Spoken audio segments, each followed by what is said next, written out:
They toasted my sister first, at my wedding. And as she raised her glass in the room that was supposed to be mine, I calmly pulled out a folded piece of paper and told them I owned the house we were standing in. "Hi, I'm Hannah. I'm the quiet daughter, the one who stayed behind, paid the bills, and never made a fuss, until they gave my bridal suite away like it was a party favor. What happens when the family's overlooked daughter decides to stop being the background character and takes back the narrative? Before we dive into the story, if you're enjoying these meaningful stories, don't forget to hit that like button and subscribe to the channel so you never miss out on more. Now, let's start the story together. 2 days before the wedding, I arrived at my parents' house earlier than planned. The morning sun had already warmed the magnolia trees out back, and Carol, my mother, was arranging folding chairs with her usual blend of purpose and performance. She spotted me walking up the driveway and waved like nothing was wrong. That should have been my first clue. Inside, the house smelled like lemon polish and rosewater. I headed upstairs to the room I'd always assumed would be mine for the weekend. The door was open. Inside, my bed was gone. In its place, a backdrop printed with faux florals, 2 umbrella lights, and a camera on a tripod. Aubrey's voice carried through the hallway before I saw her. "It's going to be perfect for the intro sequence," she said to someone on a video call. "The light in here is like ideal." She turned and noticed me standing there. "Oh, hey, Han. Didn't know you were coming by this early." My suitcase slipped slightly from my grip. "I thought I'd get a head start on the prep," I said. Mom appeared behind me, already moving into explanation mode. "Sweetheart, Aubrey's just using the front room for filming. It's better light for her audience, you understand." I didn't answer right away. The smile on Carol's face had the softness of a pillow and the firmness of a brick wall. "You'll have the honeymoon suite anyway," she added. "You and Ben won't even be staying here tomorrow night." "Right," I said too quickly. I didn't need to argue. They'd already made the decision. Ben arrived later with his usual patience and a cooler of lemonade he'd brewed for the setup crew. He asked if I was okay when I stepped out to help him unload. "I'm fine," I said, placing jars on the drink table. "Just wedding nerves." In truth, the nerves weren't from marriage. They came from the growing realization that my wedding wasn't really mine. It was a backdrop for Aubrey's brand, a content opportunity, another launch. Kayla arrived that afternoon holding a garment bag and a box of pastries. She hugged me tight and whispered, "You sure you're good?" I saw the camera set up upstairs. "I'm good," I said, holding the smile tight. "Nothing I can't handle." She gave me a look that only true friends give, half concern, half respect, and handed me a cheese Danish. I went upstairs later that night, not to the front room, but to the smaller guest room down the hall. There, on a plastic hanger hooked over the closet door, was my wedding dress. Wrinkled, folded wrong, like someone had tossed it there after digging through boxes. My breath caught in my chest. I didn't cry. I didn't call anyone down. I just walked over, unzipped the garment bag, and ran my fingers along the lace. Then I sat at the old writing desk in the corner, opened my laptop, and clicked into a folder titled Documents Final. Inside was a scanned PDF with my full name in bold at the top, Hannah Bishop, property title. The deed was mine. I'd bought the house months ago. They just didn't know it yet. And suddenly, I wasn't sure who this wedding was really for anymore. They thought I was just an accountant, quiet, predictable, good with spreadsheets and polite silences, not someone who would ever turn the tables, let alone buy the very house they kept rearranging around me. It started one Thursday afternoon in late October. I'd come by to drop off some linens for Mom, only to find no one home. On the hallway table, a manila folder peeked out beneath an old wedding magazine. I wasn't looking for anything, but when I saw the words, "Final foreclosure warning," stamped in red, my hands moved before my brain could tell them not to. Inside was a letter from the bank. My father, Peter Bishop, had taken out a second mortgage the year before. The payments had lapsed. The notice was dated just 2 weeks earlier. I stood there in that quiet hallway, surrounded by family portraits and years of holiday cards, feeling like I'd stepped out of the picture entirely. I didn't tell anyone. Instead, I called Samantha Lynn. Sam and I met in college. She went the law route, I went finance, and we met in the middle at late-night coffee shops during finals. When I explained what I'd found, she didn't waste time. "We'll do it quiet," she said. "If the bank's ready to sell, you'll be first in line. But no leaks." Within 4 weeks, the paperwork was underway.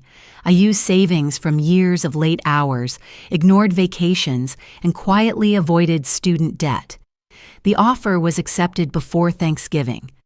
Back in the present, I stood in the kitchen as Carol wiped down the already spotless counters for the 5th time that hour. She smiled at me, her hands moving on autopilot. "I'm glad you're not the type to stir up trouble," she said, just as I set down a bowl of peeled oranges. Across the hall, Aubrey was directing someone about eucalyptus placement. "It has to be organic," she called out, holding up a strand of garland like it was holy. I walked upstairs and paused at the room that used to be mine. Aubrey had made it over in full force. Vision boards, affirmations taped to the mirror, and a diffuser puffing out lavender oil. My bookshelf was gone, my desk replaced by a ring light. Everything I had built here was gone, and yet I still owned every inch of it. Kayla dropped by later with fresh flowers and that same knowing look. "You okay?" she asked as we stood near the window. "I'm fine," I told her. "You're too fine. That's how I know something's up." I just smiled and handed her a vase. That night, after everyone had gone to bed, I sat by the desk in the guest room. The house creaked in the way only old wood and quiet regret can. I opened my laptop, found the folder marked Legal, and hit print. The deed slid out smoothly. My name, in bold at the top. No co-signers, no family ties. I folded the paper carefully and tucked it into my wedding clutch, right next to a bobby pin and a tube of lip gloss I wasn't even sure I'd wear. Then I leaned back in my chair and whispered to myself, "One more day. Just one more." The air was thick with honeysuckle and heat. Strings of lights blinked gently above tables dressed in lace and burlap. Mason jars of peach sangria sweated quietly in guests' hands. The backyard, once just the place we held 4th of July barbecues, now shimmered with curated charm, the kind Aubrey liked to call elevated rustic.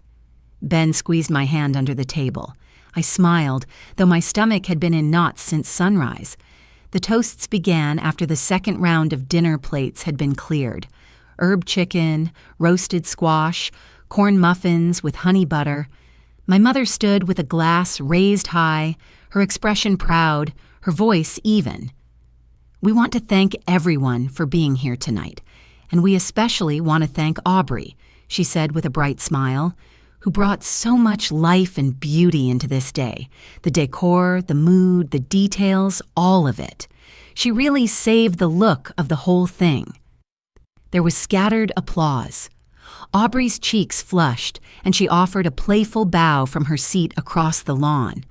I caught her glancing toward the photographer, angling her shoulder just so. She was always aware of the lens. I waited for someone to mention the bride. No one did. Ben rose next, his voice warm and steady. "I'm the lucky one tonight," he said, looking at me. "Hannah has taught me that love can be quiet but strong, like the way roots grow deep without needing to be seen." There was a pause, a few clinks of glasses, a handful of smiles, but no one asked if I wanted to speak, so I stood on my own. "I'd like to say something," I said clearly. Chairs shifted. A few guests looked surprised. Carol opened her mouth, then closed it. Aubrey leaned back, crossing one leg over the other. I reached for my clutch. Samantha had arrived quietly 15 minutes earlier, slipping in through the side gate in a navy wrap dress. She now moved beside me, calm as ever, holding nothing but a quiet presence. "I know tonight is about new beginnings," I started, "about building a future. So it felt right to share something that's been part of my journey these past few months." From my clutch, I pulled out a folded sheet of paper. The creases were sharp, the edges crisp.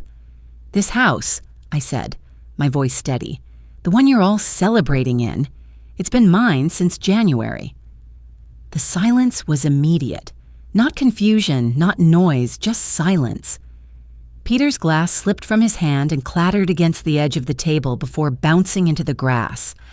Aubrey blinked, as if I'd spoken a language she didn't understand. I unfolded the paper and turned it slightly toward the guests. "This is the deed. I bought the house when it went into foreclosure last fall. Quietly, legally, completely." Carol looked at me, her smile still faintly clinging to her face, like it hadn't caught up yet. Ben stood quietly behind me. He hadn't seen the document either, but I had told him in my own way over long walks and late-night talks. He knew this was coming. Samantha didn't say a word. She didn't need to. Guests looked between each other, unsure whether to applaud or leave.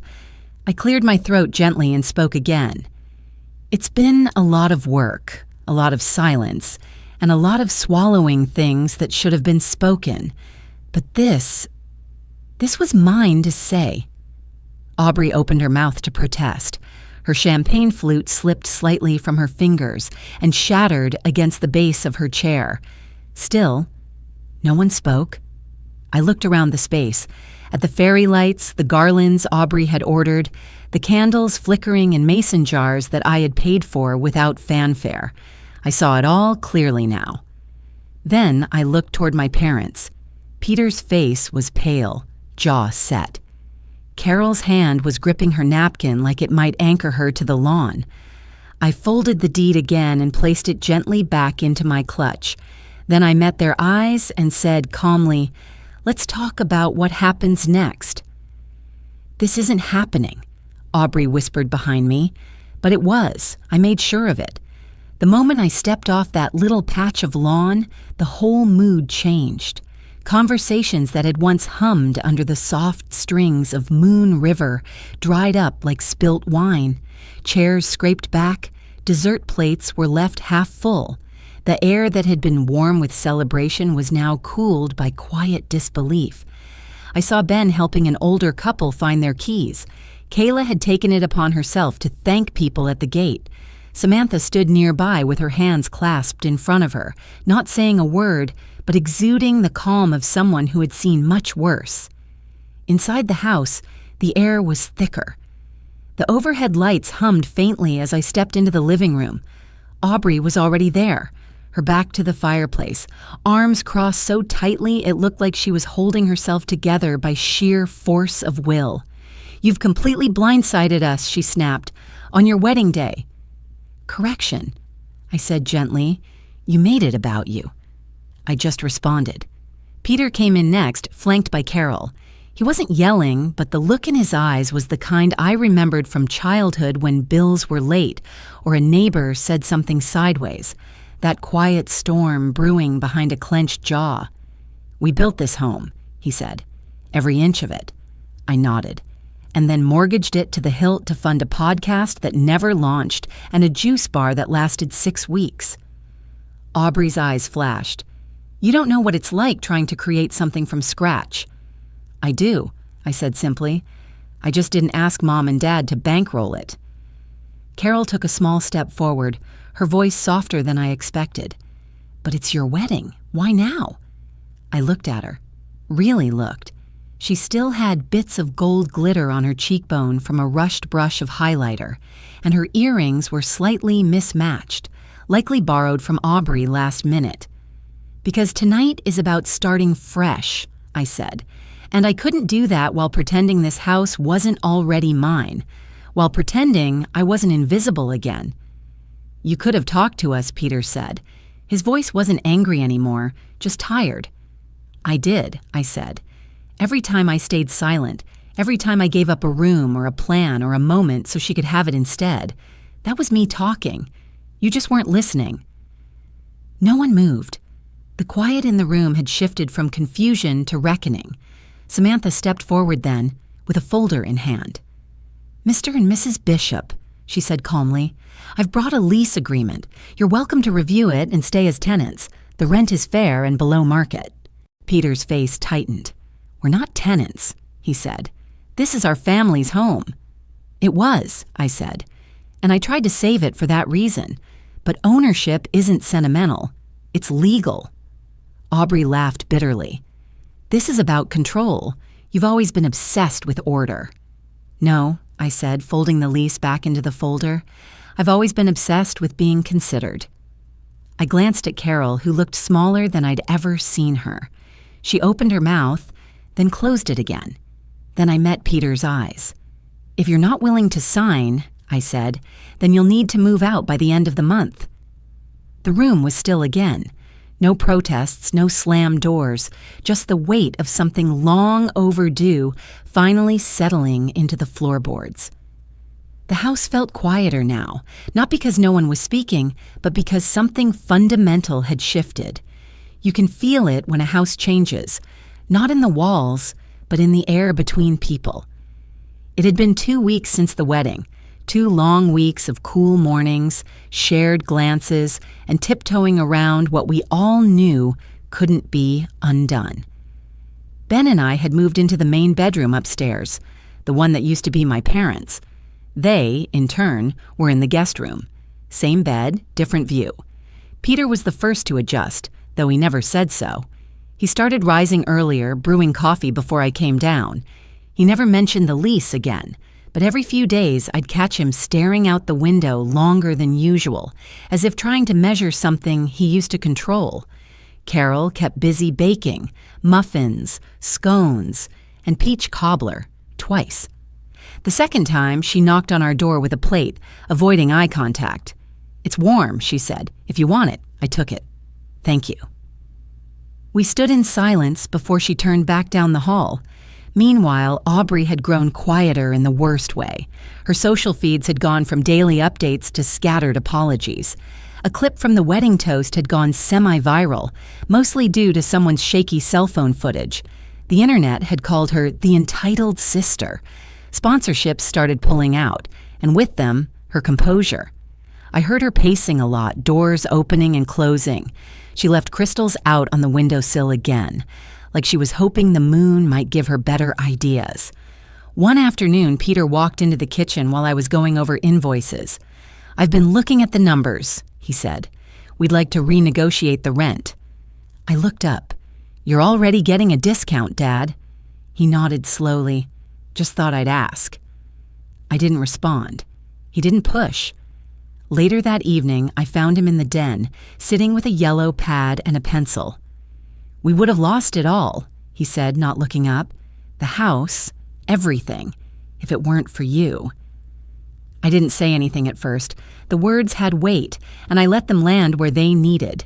He looked at me, eyes softer than I remembered. "I wasn't fair to you." "No," I said, "you weren't." From the hallway, I heard a shuffle. Aubrey was standing near the kitchen door. She looked like she hadn't meant to be seen. She stepped forward slowly. "I heard you," she said to Peter, then turned to me. "If I signed something, could I maybe start something real, like an actual business?" Her voice was steady, but her hands were clenched at her sides. I studied her face. For once, there wasn't a camera in sight, no audience. Just my sister, standing in a space she used to dominate, now looking for something solid. I nodded once. "If you're serious," I said, "I'll show you how." She looked down, then back up again. "I think I am." And for the first time, I believed she might be. Aubrey signed the lease with trembling hands. I handed her the key like it weighed nothing, but we both knew it did.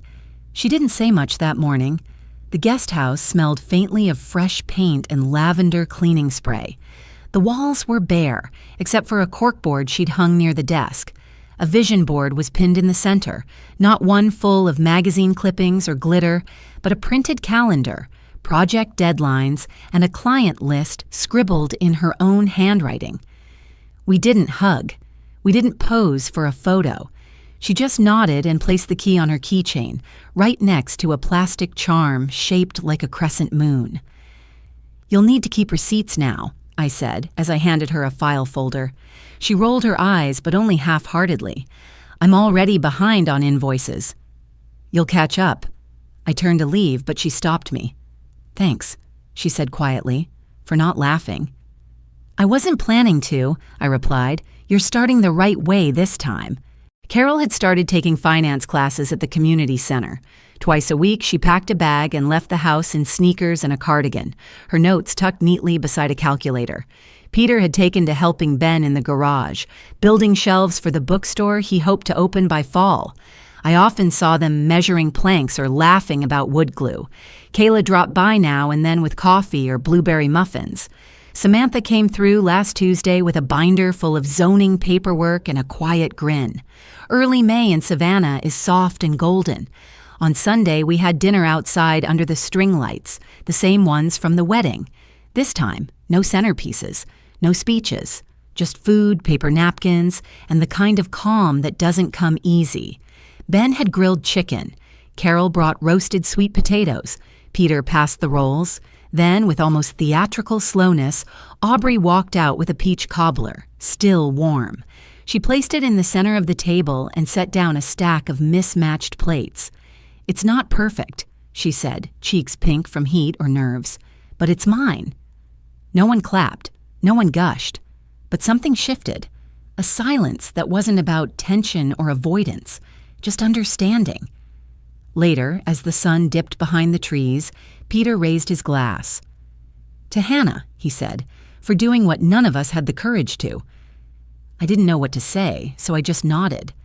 Sometimes grace doesn't need words. That night, I stood at the edge of the lawn while Ben turned off the lanterns one by one. The house behind us looked different now, not cleaner, not grander, just more honest. Some homes fall apart so you can build again. This time, we did it with blueprints. I watched the lanterns dim one by one as Ben turned off the lights. The house behind us wasn't just standing. It was steady, finally. Not perfect, not polished, but real. Sometimes the deepest repair doesn't come from rebuilding walls, but from learning how to stand in the same room with the people who once didn't see you and letting them grow, too. In families, the hardest truth often becomes the doorway to grace if we're patient enough to open it. If this story reminded you of something in your own life, a moment of courage, a turning point in silence, I hope you'll share it. I believe there's always someone listening who needs to know they're not alone.